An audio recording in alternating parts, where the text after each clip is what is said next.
ಎಲ್ಲರಿಗೂ ನಮಸ್ಕಾರ. ನೋಡಿ, ಒಂದೊಂದು ಪದಗಳನ್ನು ಒಂದೊಂದು ರೂಪ ಅಂತಾರೆ.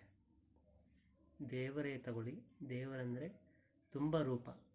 ಸೊ ದೇವರು ಅನ್ಬೇಕಾದ್ರೆ ಅದೊಂದು ರೂಪನ ನಮ್ಮ ಮನಸ್ಸಲ್ಲಿ ತಗೊಬರ್ತಲ್ವ.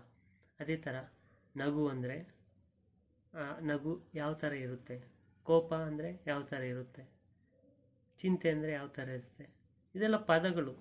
ಸೊ ಒಂದೊಂದು ಪದ ಹೇಳಬೇಕಾದ್ರೆ ನಮ್ಮ ಮನಸ್ಸಲ್ಲಿ ಒಂದೊಂದು ಚಿಂತೆನ ಉಂಟು ಮಾಡುತ್ತೆ ಅಲ್ವಾ.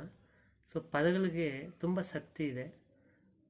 ಅದರಿಂದ ನಾವು ಒಬ್ಬೊಬ್ಬರು ಜೊತೆ ಮಾತಾಡಬೇಕಾದ್ರೆ ಒಳ್ಳೆ ಪದಗಳನ್ನು ಉಪಯೋಗ ಮಾಡಬೇಕು. ಒಳ್ಳೆ ಪದಗಳನ್ನು ಉಪಯೋಗ ಮಾಡಿದ್ರೆ ಎಲ್ಲರ ಮನಸ್ಸಲ್ಲೂ ಒಳ್ಳೆ ಚಿಂತನೆ ಉಂಟಾಗುತ್ತೆ ಅಲ್ವಾ.